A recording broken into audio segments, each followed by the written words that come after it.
Peacock Brewery, also known at times as the Rockford Brewing Company and the Rock River Brewing Company, is a historic pair of buildings on the east side of the Rock River in Rockford, Illinois, United States. It was Rockford's largest brewery for almost 70 years. Origin: British immigrant Jonathan Peacock moved to Rockford, Illinois in 1849. Peacock had learned the brewing trade in England before working in Chicago's Lil and Diversey Brewery. He purchased a house on Madison Street and began to brew beer in the back. Peacock ground malt in a coffee mill, brewed it in awash boilers, and delivered his product to customers via wheelbarrow. With the connection of the Galena and Chicago Union Railroad to Rockford in 1852, Peacock was ready to serve the droves of immigrants that followed. By 1857, Peacock's operation had grown to a point where he could no longer simply brew out of the back of his home. He built a new brewhouse next door to meet demand. In the summer of 1894, a fire ravaged the brewhouse. Peacock immediately rebuilt, but died 2 years later. His sons, Frank and Edward, inherited the business. Under their leadership, the brewery produced over 20,000 barrels of beer per year. The most popular beer was Michelob.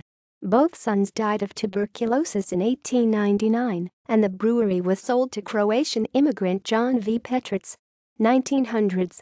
John Petritz had moved out west to Montana in the 1880s and made a fortune in liquor production and distribution.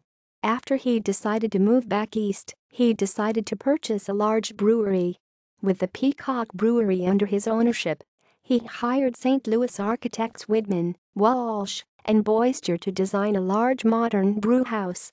Replacing the older brewhouse, the $100,000 brewhouse had state-of-the-art technology and advanced production to 75,000 barrels a year. Petritz renamed the company the Rockford Brewing Company. He purchased a bottling company in 1900, replacing it with a newer building in 1902. Prohibition. Petritz struggled to keep up with new liquor license and tax laws in the early 20th century. By 1916, he had accrued 270 violations and faced fines exceeding $2,000. In 1917, Winnebago County passed a law enforcing prohibition. Petritz ignored the law and continued to produce beer at his brewhouse. John V. Petritz, his son Frank, and manager Earl Blufeld were arrested that year for the violations. Judge of the United States District Court for the Northern District of Illinois Kennesaw Mountain Landis oversaw the trial, which became a local media sensation.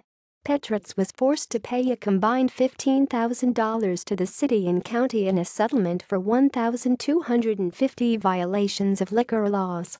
The license for the Rockford Brewing Company expired in 1918 and was not renewed. Rock River Brewing Company. Petritz used the old brewing buildings to start a new warehousing business. Another one of his sons, John G., tried to restart the brewery after Prohibition ended. Sold under the name Petritz, the beer was produced in Chicago and bottled in the Rockford buildings. One of his partners, Samuel Hirsch, bought out the other partners in 1937 and changed the name to the Rock River Brewing Company. Producing Coronet Old Vat and Grand Prize beers, the brewery finally came to a closure in 1945. 2000s. On November 22, 2011, the brewery buildings were recognized by the National Park Service with a listing on the National Register of Historic Places. It was highlighted as the featured property of the week. Today, the building is undergoing renovation towards being reopened as Rockford Brewery in spring 2014. The Ice Cellar Bar, one of 3 event rooms, has been updated with a 10-line draft system and changeable colored LED lights set into the base of the copper-lined bar. The lighting overhead is now renovated to let lights shine through a surface that resemble the blocks of ice once stored in this room. The overhead lights are made from ancient beer and liquor bottles, many produced here originally. The bar's copper lining is the same aged color as the copper vats once used in the brewing process. The beams and bar supports are raw steel as was commonly used in the industrial age. References.